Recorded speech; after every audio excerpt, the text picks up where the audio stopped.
Hello दोस्तों, कैसे हो? उम्मीद है कि आपकी तैयारी बहुत अच्छी चल रही होगी। पढ़ाई में एकदम से जुड़ जाओ, क्योंकि पेपर का कोई भरोसा नहीं है कब ले लिया जाए। ठीक है दोस्तों, तो चलिए हमारा जो अगला टॉपिक है वो है व्हीटस्टोन ब्रिज। यहाँ से भी हमेशा पूछ लिया जाता है कभी कभी कि इसमें धारा कितनी है, या इसमें बैलेंस में है या अनबैलेंस में है, पूछ लिया जाता है। देखिए इसमें क्या होता है, व्हीटस्टोन ब्रिज, व्हीटस्टोन ब्रिज, ठीक है। तो देखिए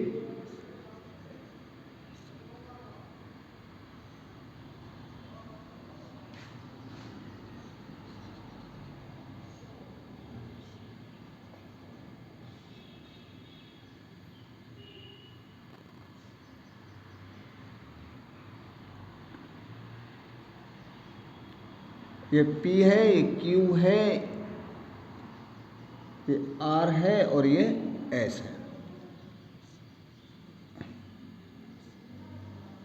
यहां लगा दिया हमने गैल्वेनोमीटर, ये लगा दिया G।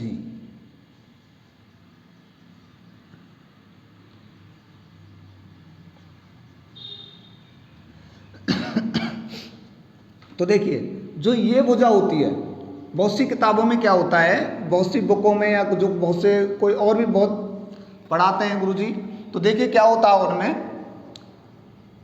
ये जो भुजा मानी जाती है ये S है, ये R है, तो इसको S से दर्शा देते हैं, इसको R से दर्शा देते हैं। ठीक है दोस्तों, तो लेकिन कौन सी परिवर्ती है, कौन सी स्थिर है? तो हमने माना है जो है हमारी R तो है हमारी परिवर्ती भुजा। कौन सी है? इसमें चार भुजाएं हैं, P Q R S, और हमने R जो है वो है परिवर्तित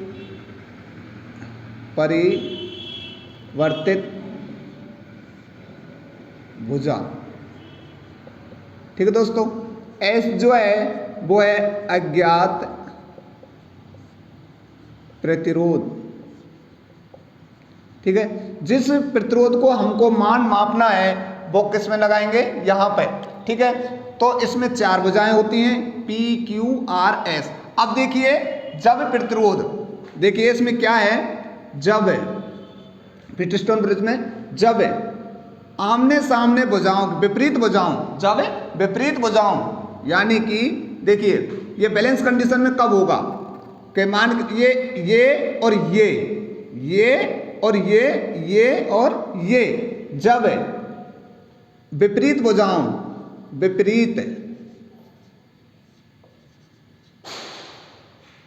भुजा, जब विपरीत भुजाओं का गुणनफल,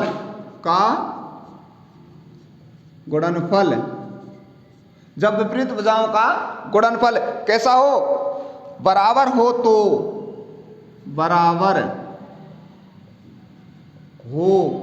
तो हमारा व्हीटस्टोन ब्रिज है। तो किस कंडीशन में होगा, वो किस कंडीशन में होगा, बैलेंस। जब विपरीत भुजाओं का गुणनफल बराबर हो तो ब्रिज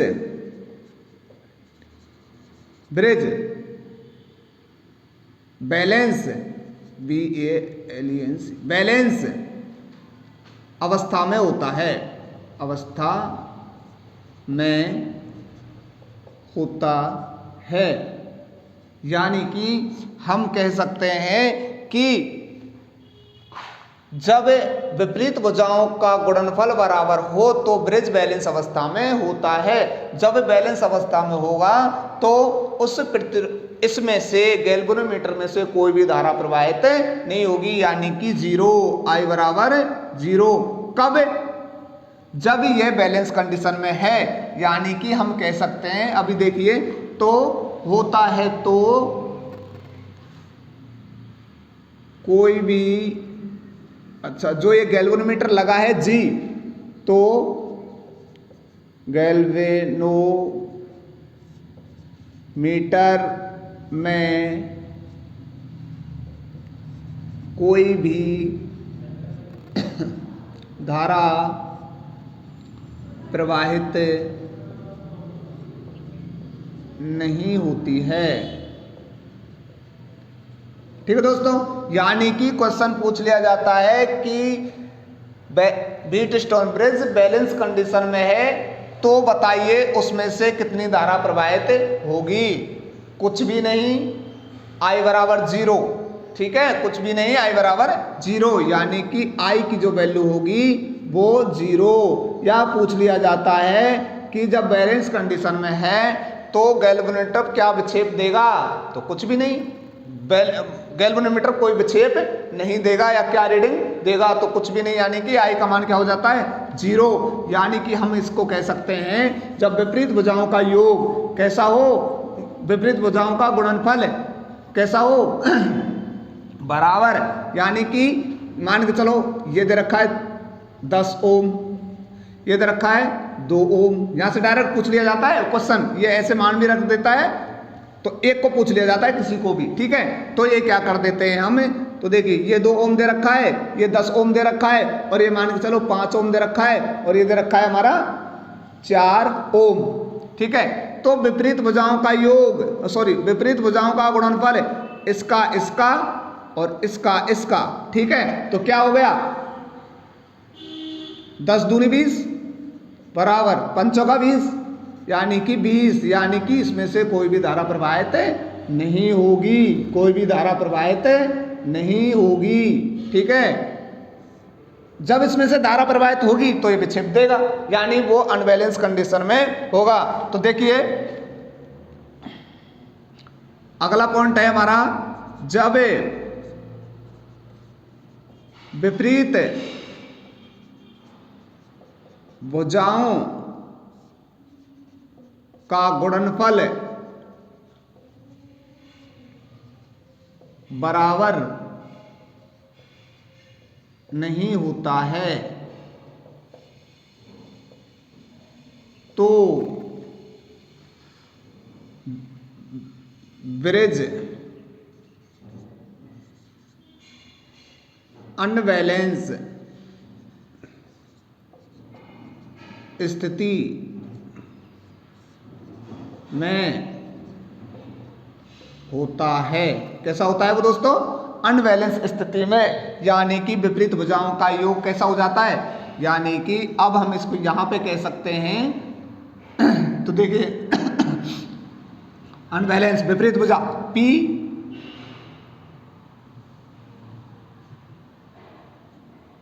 S, ये S मानी हमने, ठीक, बराबर Q R। ठीक है, जब ये हो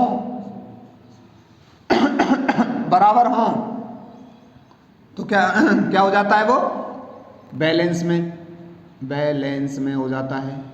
ठीक है, जब PS बराबर QR नॉट बराबर, ठीक है, बराबर ना हो तो वो कैसा हो जाता है अनबैलेंस। ठीक है दोस्तों, तो ये ही बहुत इंपॉर्टेंट है जहां से क्वेश्चन पूछ लिया जाता है। और देखिए डायरेक्टली क्वेश्चन दे देता है, तो गैल्वेनोमीटर में धारा प्रवाहित होती है अब पूछ लेता है वो कि जब विपरीत भुजा अनबैलेंस में विपरीत भुजाओं का गुणनफल बराबर नहीं है तो धारा प्रवाहित होगी, उसमें से धारा का मान होगा, तो स्थिति में होता है। और गैल्वेनोमीटर में धारा प्रवाहित होगी। ठीक है जी, धारा प्रवाहित होगी। अब देखिए यहां से क्वेश्चन पूछता है वो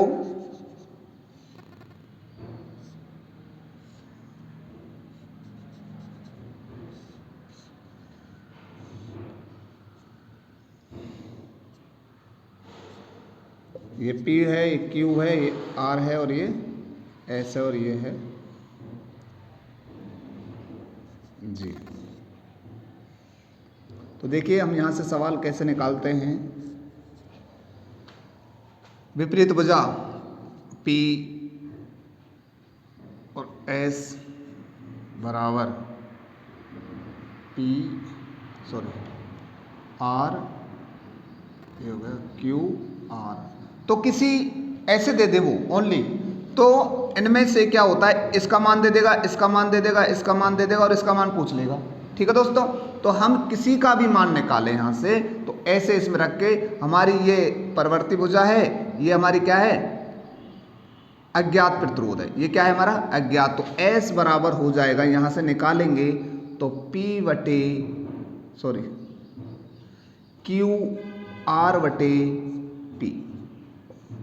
ठीक है, ये छोटे छोटे क्वेश्चन पूछते हैं, वहां से पूछा जाता है बस।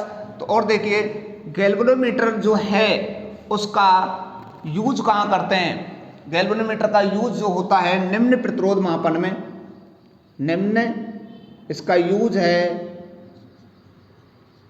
निम्न प्रतिरोध को मापने में और पोस्ट ऑफिस बॉक्स में, पोस्ट ऑफिस बॉक्स में। ठीक है दोस्तों, पोस्ट ऑफिस बॉक्स में। तो ये पूछ लिया जाता है पोस्ट ऑफिस बॉक्स में किसका यूज करते हैं, तो वो होता है गैल्वेनोमीटर का, व्हीटस्टोन ब्रिज का, यानी कि double kelvin bridge, double kelvin bridge. और जो व्हीटस्टोन ब्रिज है वो किरचॉफ के वोल्टा नियम पर कार्य करता है। व्हीटस्टोन ब्रिज यानी कि यह ब्रिज किरचॉफ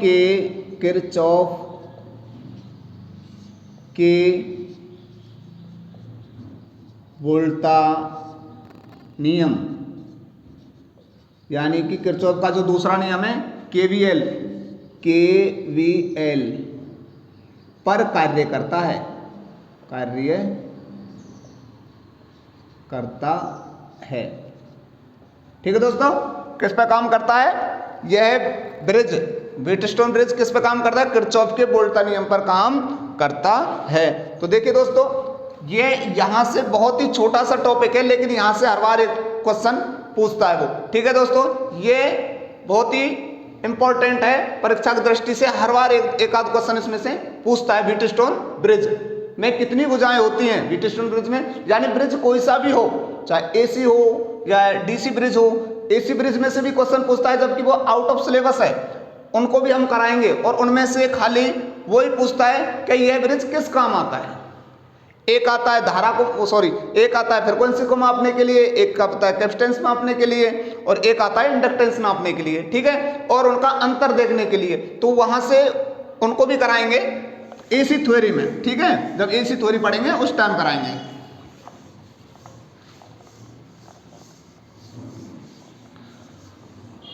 आगे देखिए हमारा current division rule, current division.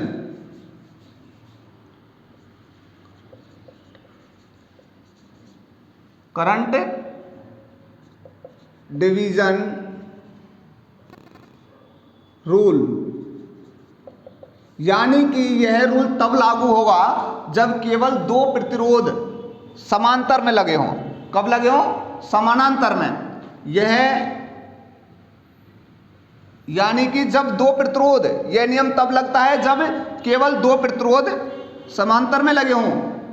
यह नियम तब लगता है जब केवल दो प्रतिरोध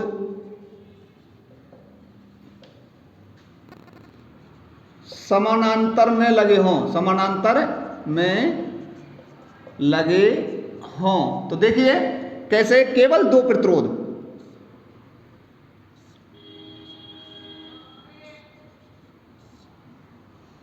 केवल दो प्रतिरोध कैसे लगे हों, समांतर में लगे हों, तब ये काम करता है। तो यहाँ से करंट का मान जैसे ये हो गई I1, ये हो गई I2, ऐसे पूछता है, डायरेक्ट क्वेश्चन दे देता है। और उसमें हम क्या है, फिर वही ओम के नियम में पहले प्रतिरोध निकालेंगे, ठीक है, फिर उसकी कुल धारा निकालेंगे, फिर यहाँ से धारा निकालेंगे। तो ये करंट डिवीजन रूल क्या है, हमारे टाइम को शॉर्ट करते हैं ये। तो देखिए काम छोटा सा है, ठीक है। तो ये हो गया जैसे R1, ये हो गया R2 और ये हो गई हमारी I2। यहाँ से यदि हम जब ही लगेगा जब केवल दो प्रतिरोध लगे हों, और ऐसे देता है वो एग्जाम में, ऐसे वो देता है। तो देखिए I1 का मान पूछ ले जाता है, ये I है ये, यहाँ से I1 बराबर जिसको पूछ रहा है उससे कोई छेड़खानी नहीं करनी है। तो ये हो गई टोटल I इंटू R2, यानी इस ब्रांच से कोई छेड़खानी नहीं करनी है, ठीक है, इससे कोई छेड़खानी नहीं करनी है। और बटे टोटल I हो गई, बटे क्या हो जाएगा, दोनों प्रतिरोधों का योग R1 प्लस R2। तो ये डायरेक्ट फॉर्मूले हैं, इनको याद रखिएगा, ये बहुत काम आएंगे, ठीक है, करंट डिवीजन रूल में। और I2 का मान यदि देखें तो I2 बराबर क्या हो जाता है हमारा, I2 निकाल रहे हैं तो सेम I, इससे कोई छिड़काव ना करें, गुणा R1 बटे में R1 प्लस R2, दोनों कुल प्रतिरोध। I का मान कब निकलता है, जब कुल प्रतिरोध निकाल देते हैं। ये हो गया, ये हो जाता है हमारा। ये तभी काम में आएंगे जब हमारे दो प्रतिरोध ओनली किस में जुड़े हो, समांतर में। अब देखिए दूसरा आता है हमारा करंट डिवीजन हो गया, एक होता है voltage division, voltage division rule. एक कौन सा होता है हमारा, वोल्टेज डिवीजन रूल। ये तब काम में आएगा जब हमारे केवल दो प्रतिरोध किस में लगे हों, श्रेणी में लगे हों। किस में लगे हों, श्रेणी में। यानी कि यहाँ से वोल्टेज पूछ लिया जाए तो ये तभी काम में आएगा जब हमारे दो प्रतिरोध किस में लगे हों, श्रेणी में लगे हों। किस में लगे हों, श्रेणी में। यानी कि यहाँ पे वोल्टेज ड्रॉप हो गई हमारी V1 और यहाँ पे हो गई हमारी V2, ठीक है दोस्तों। अब देखिए यहां से हम करंट वोल्टेज डिवीजन रूल क्या करेंगे, V1 का मान निकालेंगे। V1 बराबर क्या होता है, V1 बराबर क्या होता है, B इंटू जिस R2 हो गया, जिसमें हम निकाल रहे हैं उसी का, यानी R1 बटे में कुल प्रतिरोध R1 प्लस R2। ये आ गया हमारा V1 का मान। V2 निकालना है हमको, V2 बराबर हो गया हमारा कुल वोल्टेज कितनी आ रही थी यहाँ से, यहाँ से कुल वोल्टेज V, ठीक है। तो V2 का बराबर कुल वोल्टेज V इंटू जिसमें निकाल रहे हैं R2 बटे R1 प्लस R2 कुल प्रतिरोध। तो यहां से आ जाएगा हमारा वोल्टेज V1 और V2 का मान, ठीक है। जैसे कह दें यहां से सवाल करते हैं, जैसे इसके करंट डिवीजन रूल के, तो दो प्रतिरोध हैं,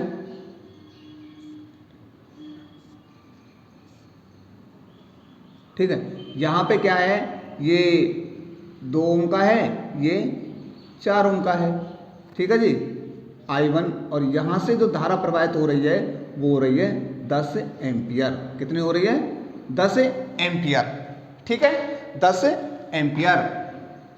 अब कह दे कि I1 और I2 के मान क्या होंगे, I1 और I2 के मान क्या होंगे। तो देखिए I1 I2 के मान कैसे निकालेंगे हम, वही I1 बराबर हमको पता है तो कुल I 10 गुणा I में छेड़छाड़ नहीं करते हैं, इसका करेंगे 4 बटे कुल प्रतिरोध कितना निकलेगा इसका, R1 प्लस R2 यानी कि 6, ठीक है। तो बराबर 10 चौका 40 बटे 6।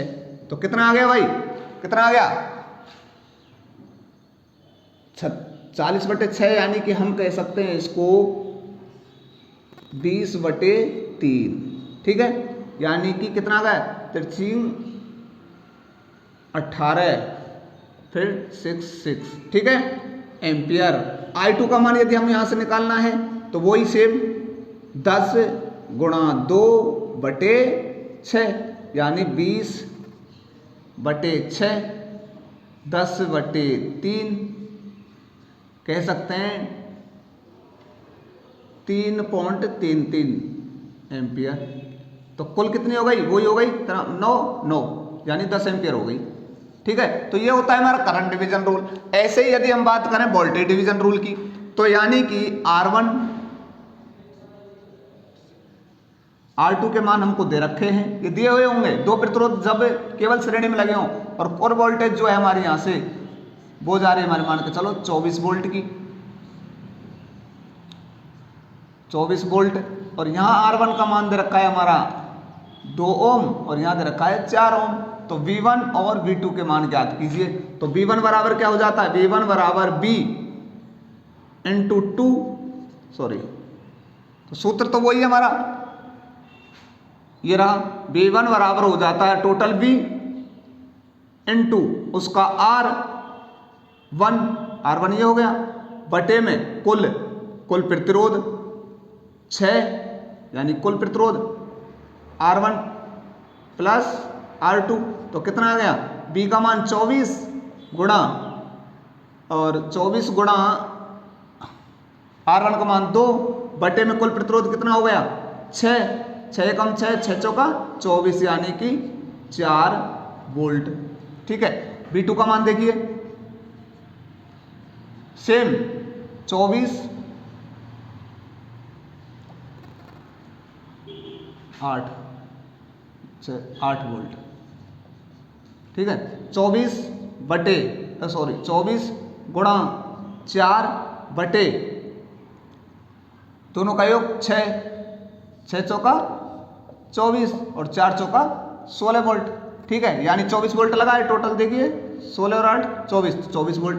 तो ये यहाँ से छोटे से सवाल हैं लेकिन हमको पूरी कैलकुलेशन करनी पड़ती है, लेकिन करंट डिवीजन रूल से और इनसे इनका टाइम बच जाता है बस, ठीक है। तो देखिए अगला जो हमारा टॉपिक है बहुत ही इंपॉर्टेंट है और बहुत ही पेपर में आने लायक है, तो उसको अभी देखते हैं हम, और आता भी है वहां से हर बार क्वेश्चन।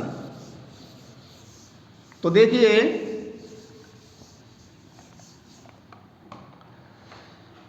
दोस्तों, यदि वीडियो अच्छी लगी हो तो लाइक एवं शेयर करें और मेरे YouTube channel Nemichand tech classes को सब्सक्राइब कर लें।